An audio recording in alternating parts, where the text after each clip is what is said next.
चलो हमने देखा मेटल एंड नॉन मेटल, ठीक है। डिफरेंशिएट हम करते जा रहे थे। पहले हमने देखा based on present electron in outer most shell, या फिर हम कहें वैलेंस सेल, ठीक है। वैलेंस सेल कह दो या आउटर मोस्ट सेल कह दो, कुछ भी कह दो। कुछ एग्जांपल ले हम। फॉर एग्जांपल हमने लिया सोडियम, ठीक है। सोडियम लिया हमने मैग्नीशियम लिया, हमने एल्यूमिनियम लिया, पोटेशियम वगैरह कुछ भी। अगर सोडियम, क्या हो रहा है बार बार?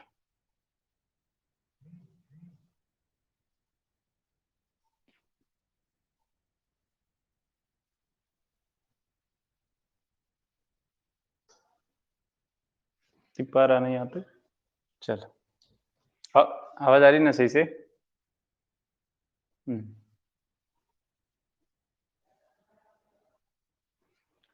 चलो, तो हमने कहा मेटल।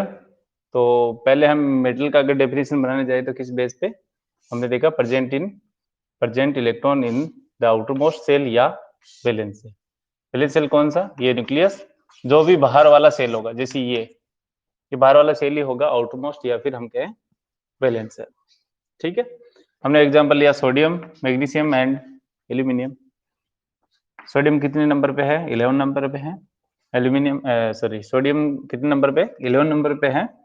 तो अगर इसका इलेक्ट्रॉनिक कॉन्फ़िगरेशन बनाए तो 2, 8 एंड 1, ठीक है। अगर हम इसी तरीके से मैग्नीशियम का बनाने जाएं, मैग्नीशियम 12 नंबर पे है, तो 2, 8 एंड 2। फिर एल्यूमिनियम का अगर हम बनाने जाएं, एल्यूमिनियम 13 नंबर पे है, मीन्स 2, 8 एंड।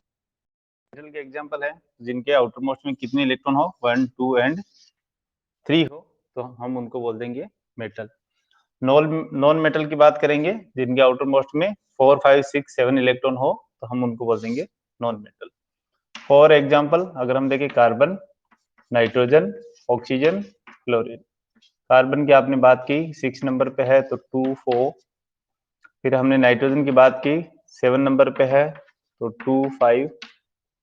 फिर हमने ऑक्सीजन की बात की, तो मतलब 2, 6। और फिर हमने फ्लोरीन की बात की 9 नंबर पे है, तो 2 एंड 7। मतलब आउटर मोस्ट में आपको 4, 5, 6 एंड 7 इलेक्ट्रॉन मिल रहे हैं, और ये सारी की सारी क्या है? Non metal. ये सारी की सारी क्या है? नॉन मेटल है, ठीक है। तो क्या हो रहा है? एक मिनट ना।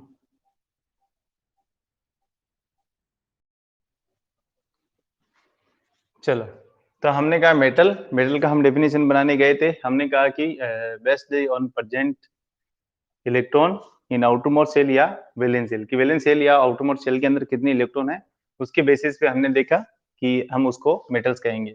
जैसे आउटरमोस्ट में आपका 1 इलेक्ट्रॉन हो या 2 हो या 3 इलेक्ट्रॉन हो, तो हम उनको क्या बोल देंगे? मेटल्स बोल देंगे, ठीक है।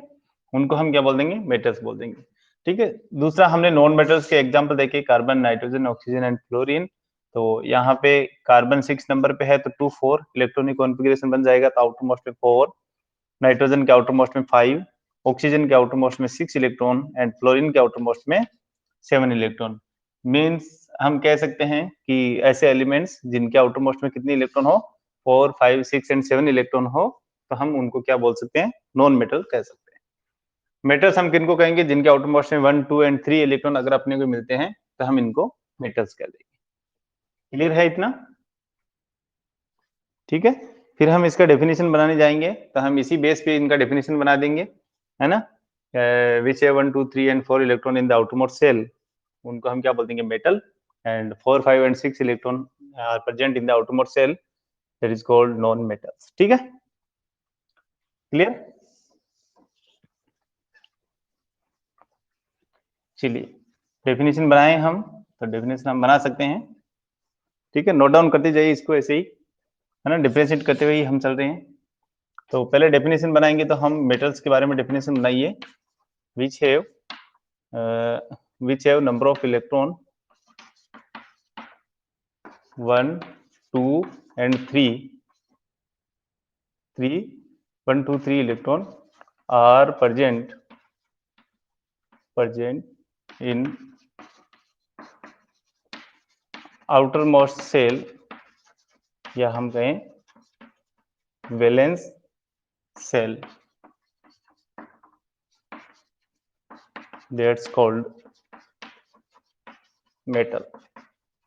ठीक है, मेटल का इस तरीके से डेफिनेशन बन जाएगा। अभी हमने एग्जांपल्स देखे हैं, जैसे हमने सोडियम को देखा, आउटरमोस्ट में आपको 1 इलेक्ट्रॉन मिल रहा है। आपने मैग्नीशियम देखा, आउटरमोस्ट में आपको 2 इलेक्ट्रॉन मिल रहा है। एल्यूमिनियम देखा, आउटरमोस्ट में आपको 3 इलेक्ट्रॉन मिल रहे हैं। जैसे पोटेशियम देखते हैं, आउटरमोस्ट में 1 इलेक्ट्रॉन मिल रहा है, तो पोटेशियम क्या है? मेटल है। ठीक है, आप कैल्शियम देख रहे हैं, कैल्शियम का एटॉमिक नंबर 20 है, आउटरमोस्ट में कितने इलेक्ट्रॉन है? 2 इलेक्ट्रॉन है, मींस ये भी क्या है? ये भी क्या है? मेटल है। ठीक है, नॉन मेटल का अगर डेफिनेशन बनाने जाएंगे तो हम बना देंगे which have number of electron, कितने?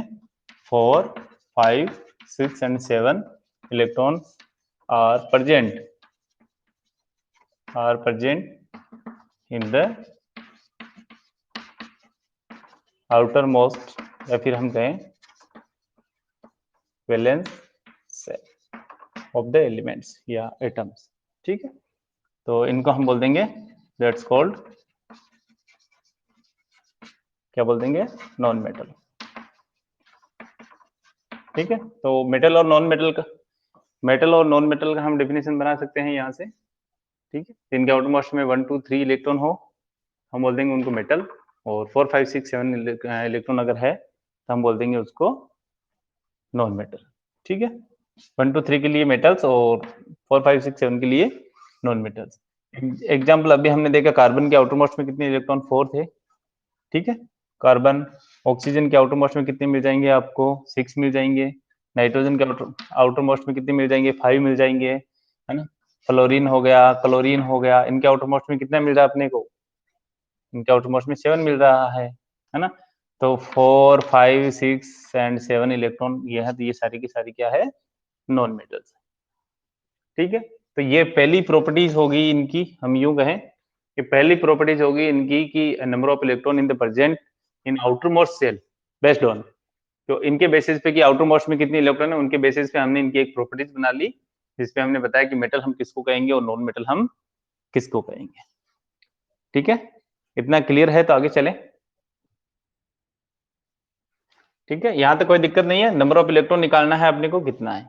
ठीक है, नंबर ऑफ इलेक्ट्रॉन निकालने के लिए मैंने आपको फॉर्मूला दे रखा है, 2 8 8 18 18 32 एंड 32। इस फॉर्मूले से आप नंबर ऑफ, यहाँ पे एटॉमिक नंबर अगर देखो 11 का एटॉमिक, इसका सोडियम का एटॉमिक नंबर कितना है? 11। तो आपने बना दिया 2 8 1, पहले में 2, दूसरे में 8, तीसरे में 8 होना चाहिए, तो बट अपने पास में 1 ही बचा है तो हमने 1 लिखा था। आउटरमोस्ट यही हो जाएगा।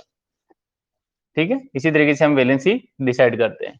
ठीक है, वो मैंने आपको बता रखा है। तो उसी तरीके से हमने देख लिया कि आउटर मोस्ट में कितने कितने इलेक्ट्रॉन होते हैं। ठीक है, ये तो बन गया इनका एक डेफिनेशन। ठीक, एक डेफिनेशन अगर अपने को पूछे कि हम मेटल किसको कहें, तो हम इस तरीके से उसको डिफाइन कर सकते हैं। दूसरा हम कहें, ठीक है, दूसरा हम कहें फिजिकल प्रॉपर्टीज, फिजिकल प्रॉपर्टीज। ठीक है, physical properties of metals and non metals. तो मेटल्स जो होते हैं वो जनरली कैसे होते हैं? Metals generally solid, metals generally all solid. तो हम ये कहें कि जनरली सॉलिड होते हैं, बट कुछ एक्सेप्शन अपने को मिल जाएंगे यहाँ, है ना। कुछ एक्सेप्शन ऐसे हैं जो सॉलिड नहीं है फिर भी वो मेटल है। एक्सेप्शन ऐसे मिल जाएंगे कि वो एक्चुअल में सॉलिड नहीं है फिर भी वो क्या है? मेटल्स है। जैसे आपने मरकरी की बात की, जिसको हम Hg रिप्रेजेंट कर रहे, है ना। आप गैलियम की यहाँ बात कर सकते हैं, आप यहाँ पे सॉफ्ट सॉलिड में बात कर सकते हैं, किसकी? सोडियम की बात कर सकते हैं, ये सॉफ्ट सॉलिड है। तो इसको अभी सॉलिड को छोड़ दीजिए, फिर 2 डाल दीजिए एक्सेप्शन में, वो सॉफ्ट सॉलिड हो जाएंगे, सोडियम और पोटेशियम। ठीक है, इसमें आपको मरकरी और क्या मिल जाएगा? गैलियम मिल जाएगा। ठीक है, तो जैसे मरकरी की बात करेंगे और गैलियम की बात करेंगे तो ये दोनों किस फॉर्म में मिलेंगे अपने को? दोनों मिलेंगे लिक्विड फॉर्म में। ठीक है, इधर का फिजिकल प्रॉपर्टीज की बात करेंगे तो non metal, non metals have all three stages, all three stages, ये तीनों स्टेजेस में मिल जाएगी अपने को, मतलब ये अपने को सॉलिड भी मिलेगी, ठीक है, लिक्विड भी मिल जाएगी,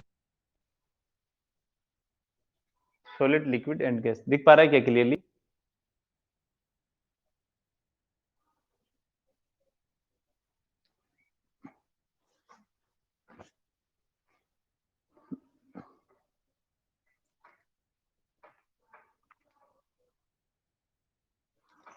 चल, तो नॉन मेटल अपने को तीनों फॉर्म में मिल जाएंगे, solid liquid and gaseous form में।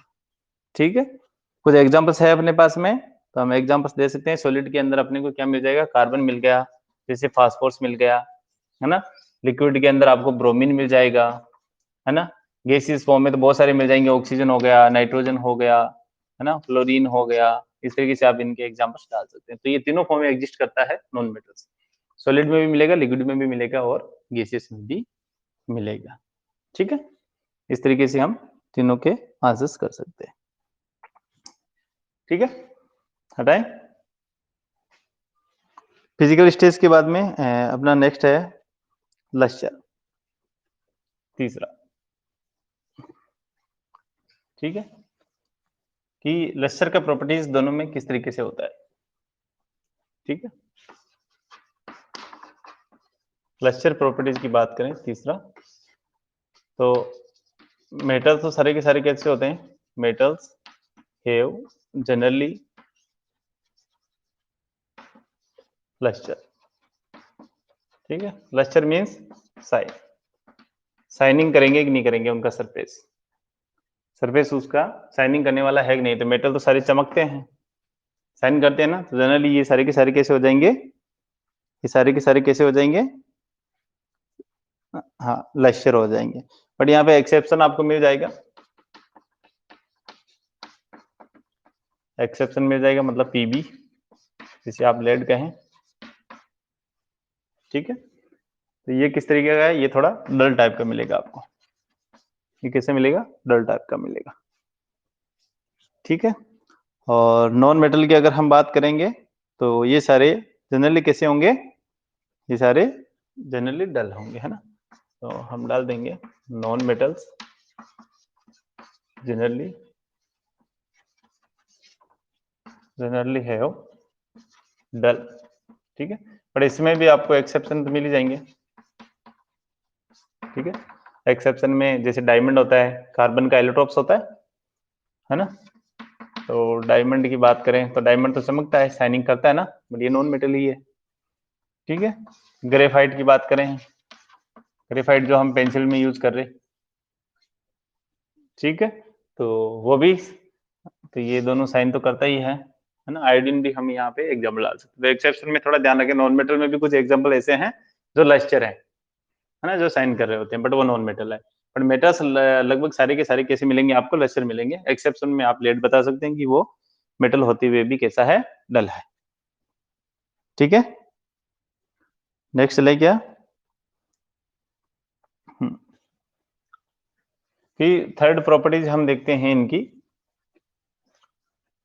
थर्ड प्रॉपर्टीज कौन सी है, हार्डनेस। फोर्थ प्रॉपर्टीज आपको मिल जाएगी हार्डनेस। ठीक है, तो सॉलिड है मेटल्स, तो हम कहेंगे कि ये सारे जनरली कैसे होंगे, हार्ड होंगे। ठीक है, हम कहेंगे metals have generally hard. Generally अपने को ये हार्ड देखने को मिलेंगे, बट कुछ एक्सेप्शन मिल जाएंगे। ठीक है, अभी हमने कहा कि कुछ सॉलिड नहीं है, तो कौन कौन से सॉलिड नहीं थे, आपने एग्जाम्पल गैलियम का एग्जाम्पल लिया था, लिक्विड में होता है। आपने HG मरकरी का एग्जाम्पल लिया, लिक्विड होता है, तो वो हार्डनेस में नहीं आएगा, है ना। यहाँ पे आप सॉफ्ट सॉफ्ट सॉलिड का एग्जाम्पल डाल सकते हैं, सॉफ्ट सॉलिड जो इतने हार्ड नहीं है। यहाँ पे आप बता सकते हैं कि यहाँ पोटेशियम भी हो जाएगा, सोडियम भी हो जाएगा। ठीक है। तो पोटेशियम एंड सोडियम दोनों, जैसे हम बात करें सोडियम की, तो सोडियम जैसे पनीर होता है उस टाइप का होता है, दिखने में वैसा दिखता है, वैसे सॉफ्ट भी वैसे ही होता है, तो मतलब ये भी उतना हार्डनेस नहीं रखता है। ठीक है। तो ये दोनों आराम से, अगर हम नाइफ से इनको कट करना चाहें तो इनको आराम से हम नाइफ से भी कट कर सकते हैं। तो इतने ये जनरली हार्ड नहीं होते, बट मेटल्स हैं। ठीक है। बाकी सारे मेटल्स जो होंगे वो लगभग कैसे होंगे, हार्ड होंगे। तो एक्सेप्शन अपने को ये ध्यान में रखना है यहाँ पे। ठीक है। नॉन मेटल्स की हमने बात की थी, ये जनरली सॉफ्ट होते हैं। ठीक है। ये कैसे होते हैं, जनरली ये जनरली सॉफ्ट होते हैं, बट डायमंड तो आपको पता ही है कि डायमंड तो वेरी हार्डेस्ट होता है ना। सबसे हार्ड है ये डायमंड। तो ये नॉन मेटल है फिर भी हार्ड है। तो ये एक्सेप्शन आपका किस में मिल जाएगा, ये एक्सेप्शन आपका इसमें भी आ रहा है और ये लस्टर में भी आ रहा है, क्योंकि डायमंड चमक भी रहा है। नॉन मेटल तो जनरली चमकते नहीं है, तो वहां पे नॉन मेटल तो जनरली लस्टर नहीं होते हैं, बट डायमंड वहाँ एक्सेप्शन है कि वहाँ ये साइन करता है, लस्टर है। दूसरा, यहाँ हार्डनेस में भी जनरली नॉन मेटल्स हम देखते हैं सारे के सारे कैसे मिल रहे हैं अपने को, सॉफ्ट मिल रहे, बट यहाँ पे एग्जाम्पल मिल रहा है अपने को हार्डेस्ट का। ठीक है। तो कुछ कुछ अपने को एक्सेप्शन यहाँ देखने को मिल सकते हैं। बाकी अगर मेटल्स की हम बात करें तो सोडियम एंड पोटेशियम का थोड़ा ध्यान रखें। ठीक है। ये सॉफ्ट सॉलिड है जिनको हम चाकू से काट सकते हैं। तो हो सकता है एक नंबर का क्वेश्चन इस तरीके से बने कि ऐसे कोई मेटल्स बताइए जिनको हम चाकू से भी काट सके, जो हार्डनेस वाली प्रॉपर्टीज को फॉलो नहीं कर रहे हो, तो हम यहाँ पे सोडियम और पोटेशियम का एग्जाम्पल दे सकते हैं, एक्सेप्शन यहाँ से हम दे सकते हैं। ठीक है। हटाएं। चलिए, फोर्थ प्रॉपर्टीज हो गई है। फिफ्थ प्रॉपर्टीज की बात करें।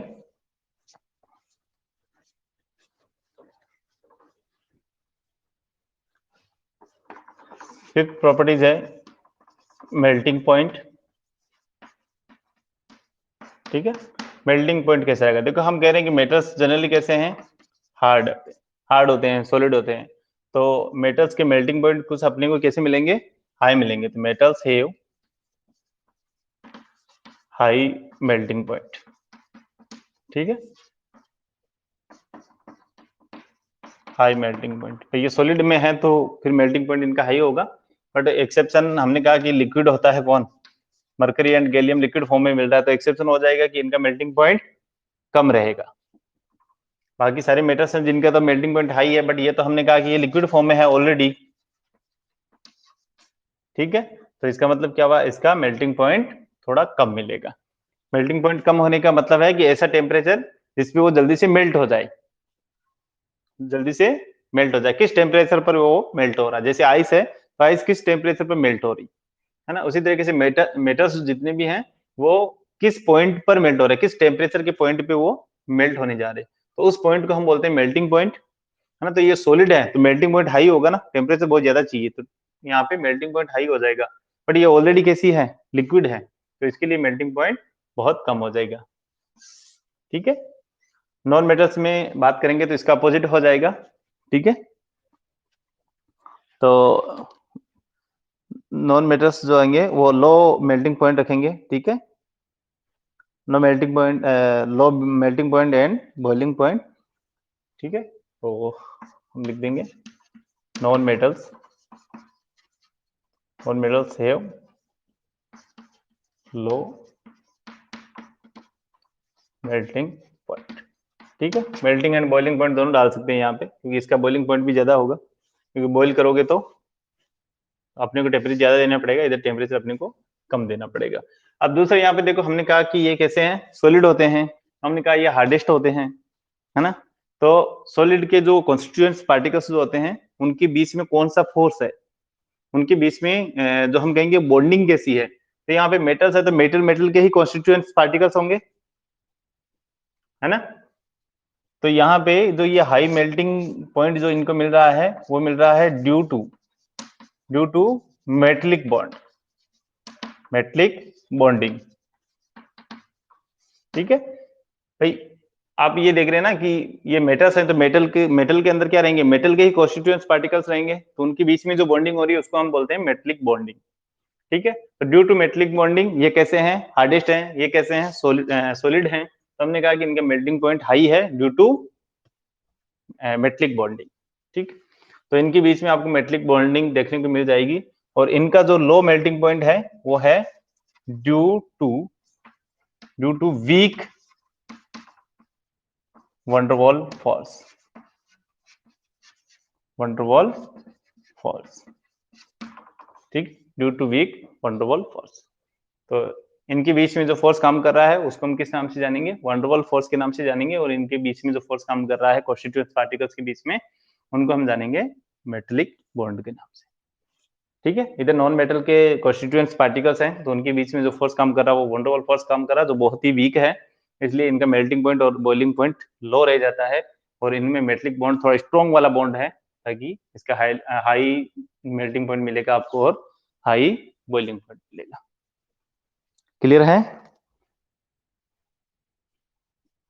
ठीक है, तो यहाँ पे एक्सेप्शन हो गया था मरकरी, क्योंकि ये लिक्विड फॉर्म में रहता है, मेटल है, तो इसका melting point and boiling point कम है। इधर हमने कहा हार्डेस्ट पार्ट होता है कौन?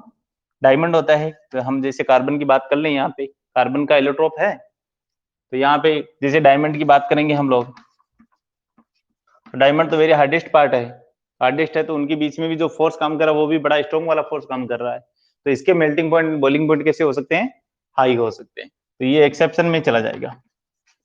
ठीक है, अदरवाइज हम बाकी अगर जनरल मेटल्स की बात करेंगे तो हम कहेंगे कि इनका बॉइलिंग पॉइंट या मेल्टिंग पॉइंट थोड़ा क्या मिलेगा अपने को? वीक मिलेगा। क्लियर है ना? और यहाँ से डायमंड तो कितना हार्डेस्ट पार्ट है, तो डायमंड थोड़ा हार्डेस्ट पार्ट है, इसलिए ही ये एक्सेप्शन हो जाएगा। अगर इसको तुम मेल्ट करने जाओगे तो बहुत सारा टेम्परेचर देना पड़ेगा। समझ में आ गया? तो यहाँ पे थोड़ा बॉइलिंग पॉइंट या मेल्टिंग पॉइंट आपको ज्यादा मिल सकता है। ठीक है, एक्सेप्शन हो जाएगा इधर और उधर दोनों साइड में। क्लियर है? ठीक है, सिलिकॉन की भी आप यहाँ पे बात कर सकते हैं, सिलिकॉन की, बोरॉन की, ये सारे के सारे हाई मेल्टिंग पॉइंट वाले हैं, तो ये एक्सेप्शन में चले जाएंगे। हटाएं? हटाएं? नेक्स्ट टर्म की हम बात करेंगे डेंसिटी की। नेक्स्ट टर्म की बात करेंगे हम डेंसिटी। कौन सा? 6 है ना? डेंसिटी की बात करेंगे। तो देखो, डेंसिटी का मीन्स है कि कोई चीज कितनी सॉलिड है, वो तो ज्यादा सॉलिड होगी उसकी डेंसिटी ज्यादा होगी, और जो कम सॉलिड होगी उसकी डेंसिटी कम हो जाएगी। मीन्स हम ये कहेंगे कि कॉन्स्टिट्यूएंट्स पार्टिकल्स हैं, उनके बीच में स्पेस कितना है उस पर डिपेंड करेगी, है ना, पर वॉल्यूम में उसका स्पेस कितना है। तो आप सॉलिड को देखते हैं तो उसके कॉन्स्टिट्यूएंट पार्टिकल्स तो बहुत पास पास में चिपके रहते हैं, है ना, तो पर वॉल्यूम में उनके कॉन्स्टिट्यूएंट पार्टिकल्स आपको ज्यादा मिलेंगे। आप उसी तरीके से एक एयर की बात करेंगे, मान लो किसी गैस की बात करें तो उसके कॉन्स्टिट्यूएंट पार्टिकल्स आपको दूर दूर मिलेंगे, उतने पास नहीं मिलेंगे। समझ में आया? तो वहां डेंसिटी गैस की कम हो जाती है, यहाँ हम अगर सॉलिड में देखें तो डेंसिटी उसकी ज्यादा हो जाती है। तो डेंसिटी अगर देखें तो डेंसिटी का आपको जो सीरियल मिलेगा वो ऐसे मिलेगा, सॉलिड की डेंसिटी सबसे ज्यादा, ठीक है, लिक्विड की उससे कम हो जाती है, और सबसे कम गैस की हो जाती है। ठीक है, सबसे कम डेंसिटी किसकी हो जाती है? गैस की हो जाती है। तो हमने कहा मेटल्स तो जनरली सॉलिड है सारे के सारे, तो इनकी डेंसिटी कैसी हो जाएगी? हाई डेंसिटी हो जाएगी। तो हम लिखेंगे मेटल्स हैव हाई डेंसिटी। ठीक है, तो मेटल के सभी क्या होंगे? डेंसिटी इनकी हाई होगी। बट हम अगर बात करें नॉन मेटल की, तो नॉन मेटल तो हम कह रहे हैं कि आपको किस फॉर्म में मिल रहे हैं? गैसियस फॉर्म में मिल रहे हैं, है ना, सॉलिड फॉर्म में मिल भी रहे हैं, ऐसी बात नहीं है। बट नॉन मेटल्स हम अगर जनरली कहेंगे, ठीक है, नॉन मेटल्स की अगर हम जनरली कहें, नॉन मेटल्स है यहाँ हाई है तो यहाँ हो जाएगा लो डेंसिटी।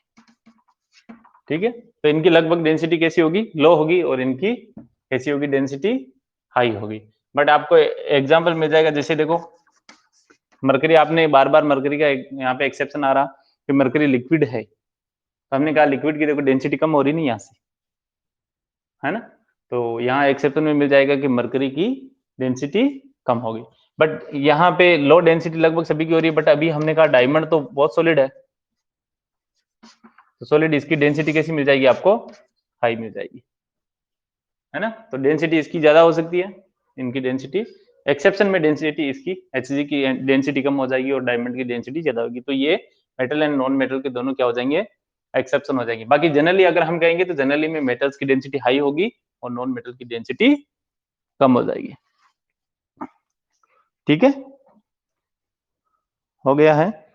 फिर हम बात करें डक्टिलिटी की। 7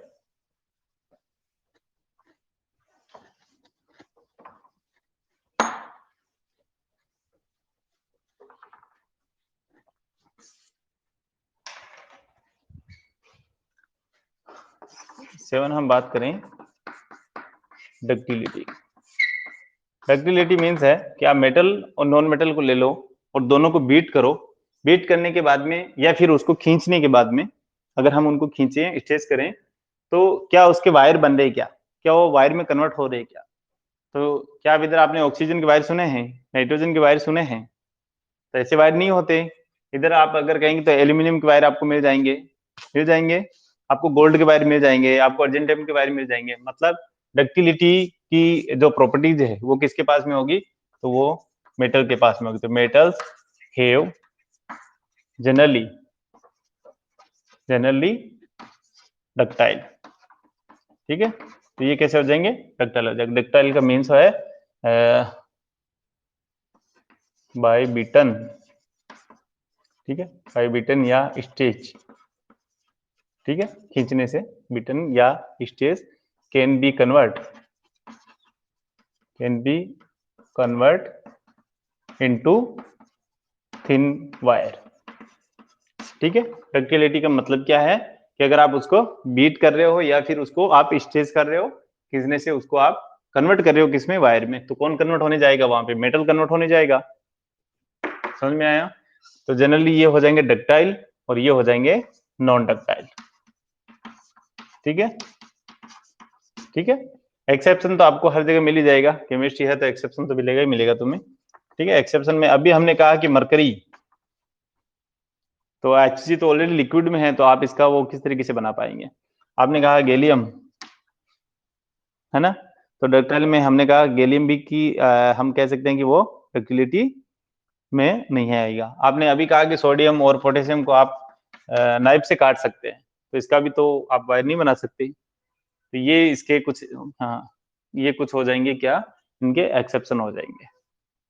ठीक है, और यहाँ पे एक्सेप्शन के अंदर जिंक भी आएगा, वो हम आगे देखेंगे कि जिंक क्यों आएगा।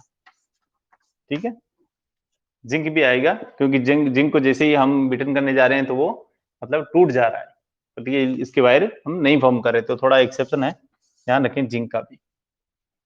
ठीक है, और नॉन मेटल जो है सारे के सारे वो कैसे हो जाएंगे? नॉन डक्टाइल हो जाएंगे। ठीक है, बट हम यहाँ पे अगर एक्सेप्शन की बात करें तो एक्सेप्शन में आपको कार्बन फाइबर्स मिल जाएंगे, है ना? कार्बन फाइबर्स जो वायर टाइप के बन सकते हैं, तो कार्बन के आप एक वो फाइबर्स बना सकते हैं वायर टाइप के, थिन थ्रेड बना सकते हैं ना, तो वो वायर टाइप के बन सकता है। तो ये एक एक्सेप्शन हो जाएगा यहाँ। ठीक है,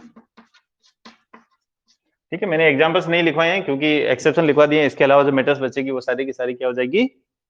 वो सारी की सारी क्या हो जाएगी? यहाँ पे डक्टाइल वाली प्रॉपर्टीज को फॉलो करने वाली हो जाएगी। ठीक है, तो मैं यहाँ पे आपको एक्सेप्शन नोट करवा रहा। क्लियर है? हटाएं।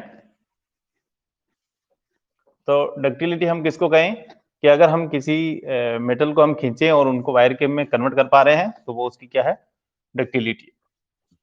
ठीक है, can be converted into thin wire, उसको ही हम बोल देते हैं डक्टिलिटी। ठीक, नेक्स्ट 8वां ना, मेलिएबिलिटी। हम बात करें मेलिएबिलिटी। अब मेलिएबिलिटी मतलब डक्टिलिटी मतलब तो था can be converted into thin wire, और इसका मतलब होगा can be converted into thin sheet. Thin sheet मतलब आप उसको एक पतली शीट बना सकते हैं, उसको पीट के, है ना, बीटन करके आप उसको क्या कर सकते हैं? एक पतली शीट बना सकते हैं। समझ में आया? एक शीट बना सकते हैं, तो वो होती है मेलिएबल, उसकी प्रॉपर्टीज को हम बोलते हैं मेलिएबल। ठीक है, जैसे आप देखेंगे कि बात करें हम गोल्ड की, तो गोल्ड को आप पीट के उसकी एक एक शीट बना सकते हैं। शीट बना सकते हैं, आप अर्जेंटम की शीट बना सकते हैं, आप एल्यूमिनियम की एक शीट बना सकते हैं, है ना। बट नॉन मेटल में हम ऐसा तो कुछ नहीं कर सकते। हम ऐसा नहीं कि ऑक्सीजन का हमने एक ऑक्सीजन को पीट के और हमने उसका एक चद्दर बना दिया हो, जो टिन बना दिया हो, ऐसा कुछ नहीं हो सकता। तो नॉन मेटल्स नॉन मेलिएबल हो जाएंगे और मेटल्स जो होंगे वो मेलिएबल हो जाएंगे। तो हम कहेंगे मेटल्स है मेलिएबल, ठीक है। मेटल्स जनरली मेलिएबल मिल जाएंगे अपने को, और ये मिल जाएंगे नॉन मेलिएबल, ठीक है, ठीक है। अब मेलिएबल में फिर यहाँ पे हम एक्सेप्शन की बात करें, ठीक है।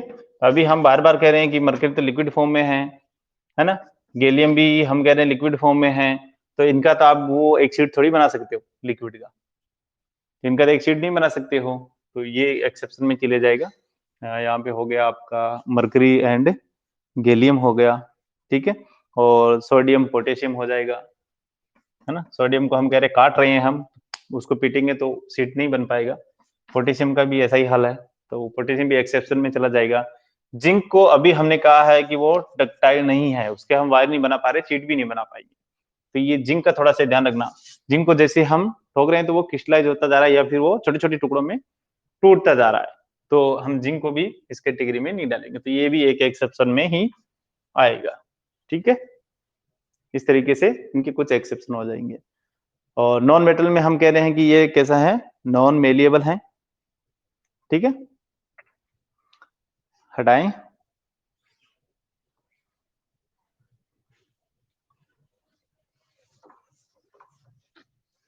नेक्स्ट प्रॉपर्टीज हो जाएगी ब्रिटलनेस, ब्रिटलनेस, ठीक है। अब देखो ब्रिटल का क्या मतलब है,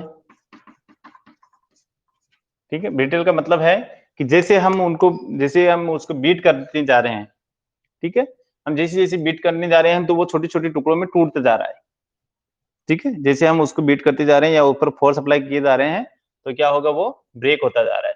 जैसे हमने apply the force, apply the force, ठीक है, और ये क्या होता जा रहा है, ब्रेक हो जा रहा है, ठीक है। जैसे अप्लाई फोर्स कर रहे हैं या फिर हम इसको बीट कर रहे हैं, ठीक है। हमने कहा बीट कर रहे हैं तो मेलिएबल इनकी प्रॉपर्टीज है, तो ये सीट बनते जाएंगे, टूटेंगे नहीं। बट हमने कहा कि जिंक इसका एक्सेप्शन था, जिंक इसका एक्सेप्शन था, जिसको हम जैसे हम उसको बीट कर रहे थे तो वो टूटता जा रहा था।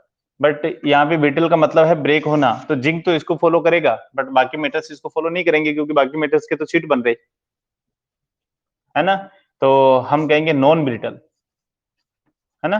तो मेटल्स यहाँ पे कैसे हैं, नॉन ब्रिटल्स होते हैं, ठीक है। कौन सी प्रॉपर्टीज हो जाएगी इनकी, नॉन ब्रिटल। बट इनकी प्रॉपर्टीज कैसी हो सकती है, ब्रिटल वाली प्रॉपर्टीज हो सकती है नॉन मेटल्स की, ठीक है। तो नॉन मेटल्स कैसे हो जाएंगे, ब्रिटल हो जाएंगे, ठीक है।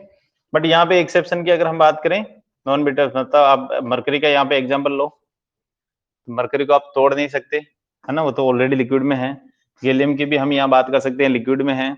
सोडियम को भी आप तोड़ नहीं सकते, तो यहाँ पे एक्सेप्शन क्या हो जाएगा, जिंक हो जाएगा, जिंक को आप तोड़ सकते हो, सॉरी इनको हटाना पड़ेगा, गैलियम ये नहीं आएगा इसमें। जिंक की बात करेंगे हम यहाँ पे, जिंक को हम ब्रिटल मतलब तोड़ना, आप अगर फोर्स अप्लाई कर रहे हैं या फिर उनको बीट कर रहे हो तो टूटता जा रहा है, तो वो तो लिक्विड में है मरकरी एंड गैलियम, तो उनको तो नहीं तोड़ सकते आप। बट जिंक यहाँ पे कैसा रहेगा, एक्सेप्शन रहेगा कि जिंक को आप क्या कर सकते हैं, जिंक को आप तोड़ सकते हैं, ठीक है। और यहाँ पर भी ये ब्रिटल है, बट कुछ एग्जाम्पल्स कुछ एक्सेप्शन ऐसे हो जाएंगे, है ना, जिनको आप नहीं तोड़ सकते। जैसे हमने कहा कि तीनों फॉर्म में होता है, लिक्विड में होता है या फिर हम कहें गैसेस में होता है, तो आप गैसेस को कैसे तोड़ पाओगे, गैसेस को आप पीट पाट के तोड़ दोगे क्या, नहीं तोड़ पाओगे। तो गैसेस जितनी भी होगी, ऑक्सीजन, नाइट्रोजन, फ्लोरीन, क्लोरीन जो भी हैं, तो वो सारे के सारे एक्सेप्शन में आ जाएगी, वो ब्रिटल नहीं है। तो ब्रिटल वाली प्रॉपर्टीज किसके पास में है, नॉन मेटल के पास में। तो ब्रिटल का मीनिंग समझना कि अगर हम मेटल्स पे या फिर नॉन मेटल पे हम फोर्स अप्लाई कर रहे हैं या उनको बीट कर रहे हैं तो क्या वो ब्रेक हो जा रहा है, तो मेटल्स तो ब्रेक नहीं होगा, मेटल तो एक थिन शीट के अंदर या थिन वायर के अंदर कन्वर्ट हो जाएगा, क्योंकि इसकी प्रॉपर्टीज है, किसी मिलेबिलिटी है, डक्टाइल प्रॉपर्टीज है, इस वजह से तो ये ब्रेक तो होगा नहीं, तो इसका मतलब ये नॉन ब्रिटल होगा और नॉन मेटल जो होगा वो ब्रिटल हो जाएगा। तो थोड़ा सा यहाँ पे ध्यान रखें। एक्सेप्शन यहाँ ध्यान रखें कि जिंक जो है वो एक्सेप्शन है, एग्जाम्पल नहीं है, ध्यान रखना। एक्सेप्शन है कि इसको जब हम ठोका जा रहा है, इसको पीटा जा रहा है तो ये टूट जा रहा है। बाकी एक्सेप्शन इधर हो जाएगा गैसेस जो बीटल की प्रॉपर्टीज रख रहा है नॉन मेटल, उसके बावजूद भी गैसेस को हम नहीं बीटल कर पा रहे। ठीक है, क्लियर है?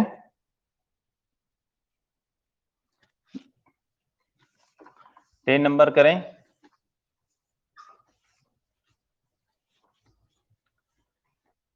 10 नंबर की प्रॉपर्टी जो है वो है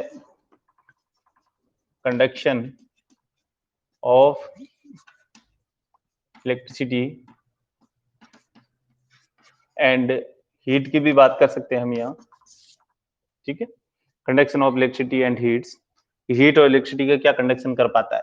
तो हमने कहा, हमने एग्जाम्पल देखा सोडियम। ठीक है, 11 नंबर पे हमने कहा 281, आपने कहा मैग्नीशियम, आपने कहा 282। ठीक है, आपने कहा एल्यूमिनियम 13 पे, तो हमने कहा 283। हमने देखा आउटर मोस्ट में 1, 2 एंड 3 इलेक्ट्रॉन है। ठीक है, आउटर मोस्ट में 1, 2 एंड 3 इलेक्ट्रॉन है। तो हमने कहा कि इलेक्ट्रॉन कब डोनेट करेगा या कब वो गेन करेगा इलेक्ट्रॉन। तो हमने कहा ऑक्टेट रूल के अकॉर्डिंग इसके आउटर मोस्ट में कितने इलेक्ट्रॉन होने चाहिए, 8 इलेक्ट्रॉन होने चाहिए, है ना। तो यहाँ से 8 इलेक्ट्रॉन को हम ये देखना चाहें कि कब ये गेन करेगा, कब ये लूज करेगा। तो हम देखते हैं 4 से कम है तो हम क्या करवा देंगे, इनको डोनेट करवा देंगे। और हमने कहा 4 इलेक्ट्रॉन से अगर ज्यादा इलेक्ट्रॉन आउटर मोस्ट में है तो हम उनको गेन करवा देंगे। तो 8 में से कितना कम पड़ रहा है उतने गेन करवा देंगे। तो यहाँ से तो केवल 1 इलेक्ट्रॉन ही है, तो 4 से कम है तो हम इसको डोनेट करवा देंगे। तब इलेक्ट्रॉन यहाँ से निकल कर जाएगा तो सोडियम पे कौन सा चार्ज आ जाएगा, 1 इलेक्ट्रॉन यहाँ से बाहर गया तो पॉजिटिव चार्ज आया Na+। ठीक है, यहाँ आप देख रहे हैं कि यहाँ से 2 इलेक्ट्रॉन है तो दोनों के दोनों इलेक्ट्रॉन बाहर जाएंगे, तो मतलब यहाँ पे बन गया क्या, Mg2+। ठीक है, और यहाँ से 3 इलेक्ट्रॉन बाहर जा रहे, इसका मतलब एल्यूमिनियम पे कितना बन रहा, Al+3। ठीक है ना। हमने कहा मेटल्स में आउटर मोस्ट में 1, 2 एंड 3 इलेक्ट्रॉन होते हैं, मतलब +1, +2, +3 वाली वैलेंसी शो करेंगी ये, है ना। तो यहाँ से डोनेटिंग कर रहे हैं 1 इलेक्ट्रॉन, 2 इलेक्ट्रॉन एंड 3 इलेक्ट्रॉन। ठीक है, और ये खुद कैसे बनते जा रहे हैं, खुद बनते जा रहे हैं आयंस। ये पॉजिटिव आयंस बन रहे हैं ना, तो इनकी आयन फॉर्म हो रहा है। तो हमने कहा कि इलेक्ट्रिसिटी का कंडक्शन, तो फ्लो ऑफ इलेक्ट्रॉन ही तो क्या होती है, इलेक्ट्रिसिटी होती है। तो यहाँ इलेक्ट्रॉन्स का क्या हो जाएगा, फ्लो हो जाएगा, इलेक्ट्रॉन्स का फ्लो हो सकता है ना। तो ये इलेक्ट्रिसिटी को कंडक्ट कर पाएंगे। तो हम कहेंगे कि मेटल्स जो हैं, metals have conduct, metals have conduct electricity and heat.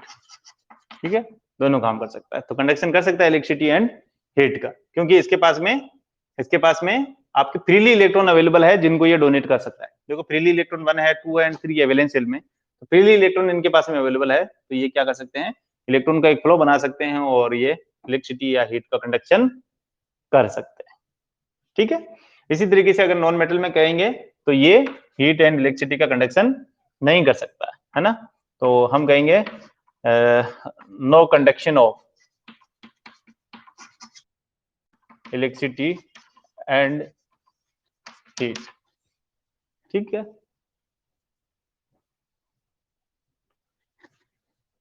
ठीक है, समझ पा रहे हैं कि नॉन मेटल्स जो होंगे वो हीट एंड इलेक्ट्रिसिटी का कंडक्शन नहीं कर पाएंगे, बट ये मेटल्स इलेक्ट्रिसिटी और हीट का कंडक्शन कर पाएंगे। क्यों कर पाएंगे, क्योंकि इनके पास में फ्रीली इलेक्ट्रॉन अवेलेबल है।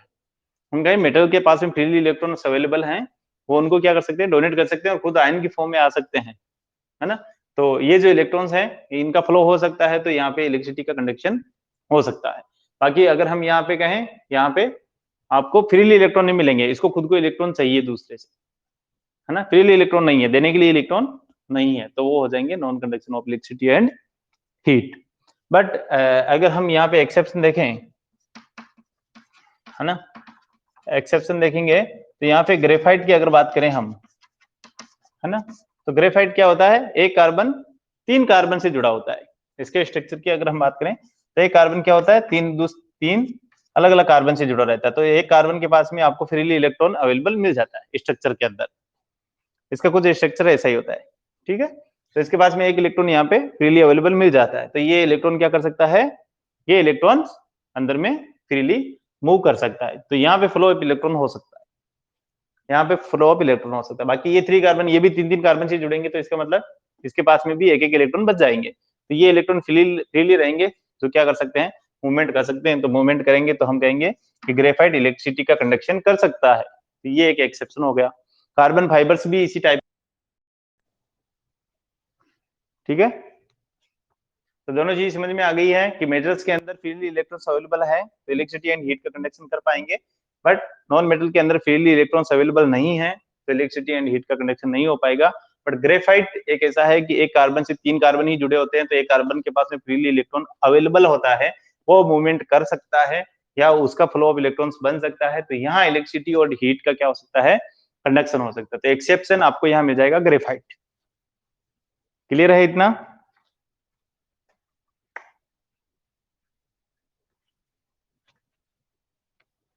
क्लियर है?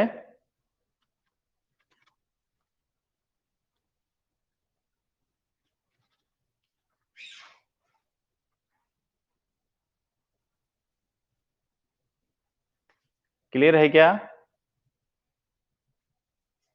तो 10 यहाँ पे प्रॉपर्टीज हो गई है, अगर आवाज आ रही है तो 10 प्रॉपर्टीज कंप्लीट हो गई है। कल ये 10 प्रॉपर्टीज रीड कर लेना, फिर हम रिवाइज करके आगे चलेंगे, ठीक है।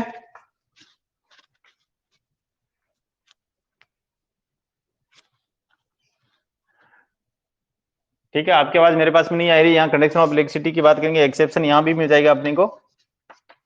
एक्सेप्शन में आप यहाँ पे टंगस्टन वायर डाल सकते हैं, ठीक है, टंगस्टन वायर, ठीक है, जो फिलामेंट में लगा रहता है, बल्ब के फिलामेंट, ठीक है। तो ये इलेक्ट्रिसिटी को पास नहीं होने देता है, इलेक्ट्रिसिटी इससे पास नहीं होगी, इसका मतलब ये मेटल है बट इसके अंदर से इलेक्ट्रिसिटी पास नहीं हो रही है, तो ये क्या एक्सेप्शन हो जाएगा इसका। बाकी इधर एक्सेप्शन हो जाएगा ग्रेफाइट एंड कार्बन फाइबर्स का, ठीक है। अब आज के लिए बहुत है क्योंकि नेटवर्क वगैरह सही चल नहीं रहा है, ठीक है। तो 10 प्रॉपर्टीज हो गई है, कल इस प्रॉपर्टीज को वापस देख लेंगे हम एक बार, फिर हम नेक्स्ट लेंगे। कल तो नहीं हो पाएगी क्लास, सोमवार को लेंगे क्लास, ठीक है। जब तक तुम्हें इसको थोड़ा प्रॉपर्टीज देख लेना, अच्छे से लर्न कर लेना, ठीक है। हो जाओ लेफ्ट।